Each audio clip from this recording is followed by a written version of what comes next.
Well, hello, hello, hello. Welcome to my channel, Laura's Lupus. Hi, my name is Laura, and this is my channel all about lupus. I created this channel um, to talk about my journey with lupus, but then as I go through my journey and speaking with others, I wanted to start to incorporate the experiences of other lupus survivors. As we know, lupus is a very mysterious disease. It's not a cookie cutter, one size fit all. How it impacts me, it may impact someone else differently, and vice versa. And as we know, there is no cure. There's only medications and recommendations. I'm still hopeful that one day we will have a cure for lupus. But until then, we need to try to live as satisfying of a life with this mysterious disease that can impact us in sometimes in such a negative way. Okay? And so if you're new to this channel, please take the time to hit the subscribe button so that you get and then hit the bell so that you get notifications every time I upload a new video. I do upload new videos on a regular basis, and you don't want to miss that. I think that knowledge is power. I think as lupus survivors that we need to advocate for ourselves, get the information out there, push for more um, more new inventions, push for a cure, put a cure for lupus, right up there with cures for other diseases that we're working on, and just let the world know that lupus is a real disease. If you've been rocking with me for a while, thank you, thank you, thank you. I appreciate you. And so for the next few episodes, we're going to be talking about lupus flares. We're going to really delve deep into flares, and we're going to talk about symptoms of a flare. Some of these symptoms may be new to some, old to others, and some symptoms may be where you've never even thought of this as a flare. And so before we dive into it, we have to define what is a flare. Well, a flare is when your symptoms of lupus, they worsen and it causes you to feel very ill. A flare can come on, with or without a warning. It can range from mild to moderate, to severe. And so we're going to talk about that on the next few episodes. We're going to talk about all the different ranges of a flare. And so basically, to break it down even more, a flare is basically a sign that lupus is active somewhere in your body. The severity of it depends on what part of the anatomy it is active in. Okay, so the first on the list today that we're going to talk about as a lupus flare is night sweats. And so, how many of you, as a lupus survivor, have had or experienced a night sweat, or know someone that has experienced a night sweat? And so, you may say, "Oh, that doesn't sound too bad," but no.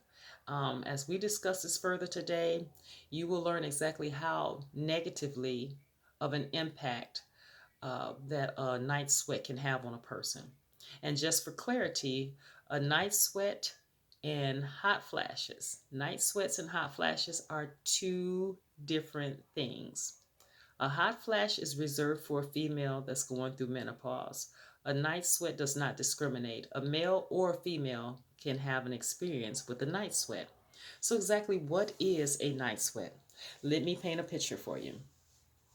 A night sweat is, imagine you're having a good night's sleep. You got to sleep early, you're in bed, you're expecting to sleep through the night, get that 8 or 10 hours of much needed sleep, because as lupus survivors, we do have problems sometimes with sleeping. And so, imagine yourself sleeping very well, and all of a sudden, in the middle of the night, 3 o'clock in the morning, 3 a.m., you're awakened by sweating profusely, you're shivering, you feel freezing cold, your pillow is wet, your bedding is wet, your pajamas are soaking wet. So I'm not talking about just a little bit of perspiring, a ring around the neck, or your armpits are sweating. This is sweating profusely, where the sweat is just pouring from you. Everything on you is soaking wet, like you just ran a marathon. That's what I mean when I say night sweats. And so not only are you soaking wet and cold, but you have to get up and you have to change. So you're going to be shivering trying to find something different to put on. You have to spend the next few minutes changing your bedding and getting back into bed trying to go back to sleep. And so night sweats can have a very severe impact on the quality of your life because you're not getting the restful sleep that you need. And a night sweat can come on with or without warning, with or without a fever. It can last for 1 day to a few days to 7 days a week, for a few weeks to a few months. Okay, and I've heard of some people where they have a night sweat, they get up, they change. A few hours later, they're back up again changing clothes. Okay, so that's how bad a night sweat or night sweats can be for a person suffering with lupus. Okay, um, let me just clarify this. I'm not a medical doctor. Just because you have night sweats, it does not mean that you have lupus. Also, if you have night sweats and you're experiencing other symptoms such as a cough, a fever, weight loss, or symptoms that you never had before, or those symptoms are getting worse, please discuss this with your doctor. Okay? Also, with night sweats, your extremities are going to be very cold. Um, your core is going to be normal. Okay. When I experienced my night sweats, the first thing I did, I jumped up and I took my temperature because I thought for sure I'm doing all this sweating. I must either be sick, uh, I'm having something severe about to happen to me, or I have a fever. Well, my friend, I took my temperature. I did not have a fever. And so why is that? Because your core is trying to balance itself out. Okay, your core houses all of your main organs, and so if there's a temperature imbalance, and most of the time the core is starting to feel too cold, then it's going to start to pull heat from your extremities. It's going to say, hey, arms, legs, feet, I need this heat more than you do because I'm trying to keep the heart, the lungs, the kidneys, all these main organs, I'm trying to keep them warm and keep them functioning as well as possible.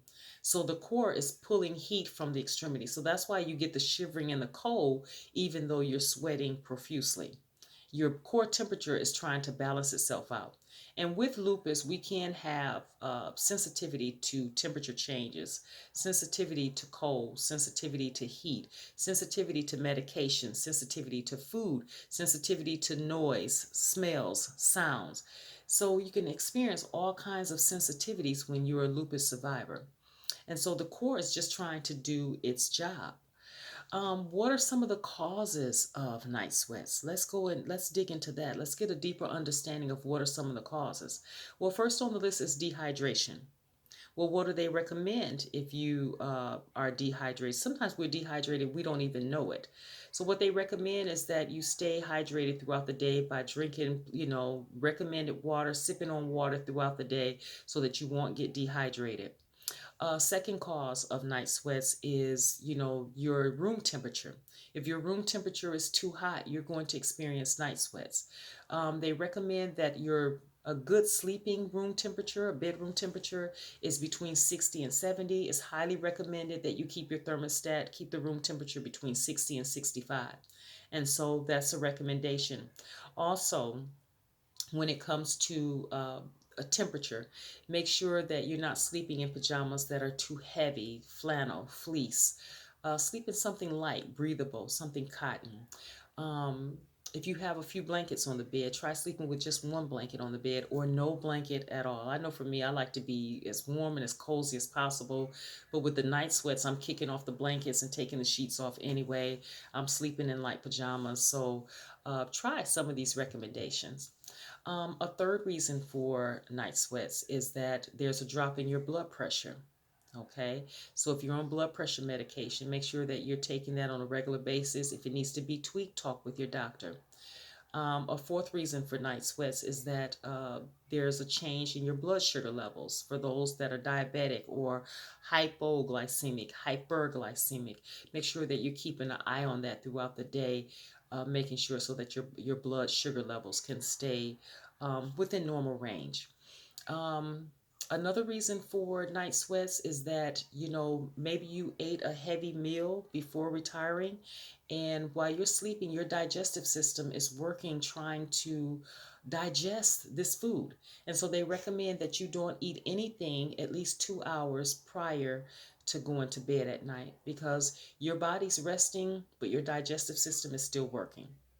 Another reason for night sweats, another cause of night sweats, is that if you've been diagnosed with chronic kidney disease as a part of your lupus diagnosis, then if you've had too much protein during the day, or you ate something that maybe didn't agree with you, that you shouldn't have, that was not a recommendation for your lupus diet, that causes the kidneys, while you're sleeping, again, to go into overdrive. The kidneys play a very important role in filtering out toxins, anything excess, foreign, filtering the blood, filtering out everything. And so while you're sleeping, the kidneys are working in overdrive, trying to filter out toxins, bacteria, anything extra in the body, which includes, if you have excess protein in the body, the kidneys are trying to filter that out.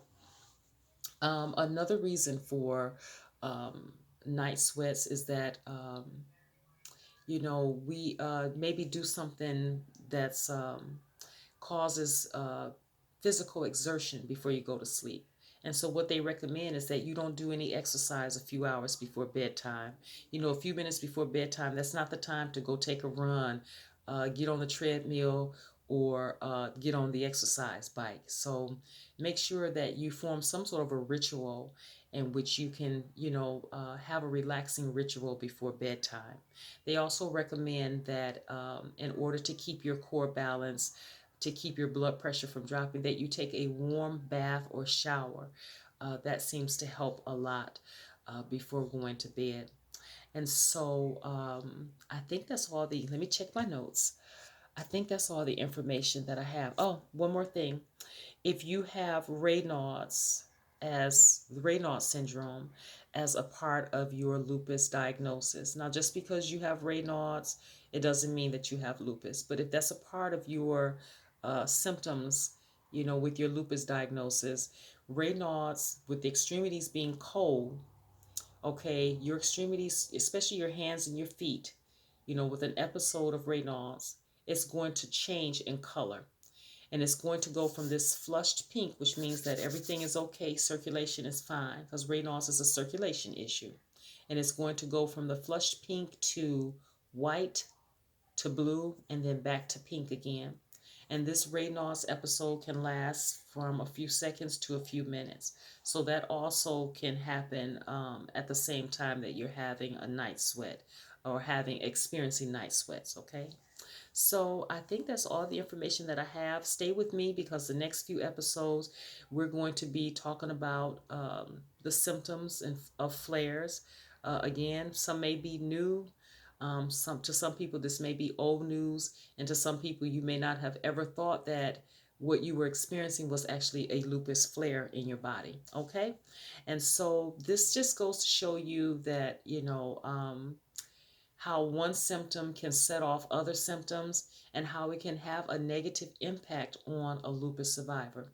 When your quality of sleep is being interrupted, if you're not getting your sleep, then your life is being negatively impacting, and a lack of sleep impacts so many other areas of your life. Okay, so I hope that you found this information informative. Share the video. If you have any questions or recommendations about night sweats, please leave it in the comment sections below. If I don't have the answer, I will research it for you. I do enjoy your questions. I do enjoy trying to answer your questions. If you have recommendations that have worked for you, if you've experienced night sweats and there's something that I didn't cover in the video, please feel free to leave it in the comment section below. Okay?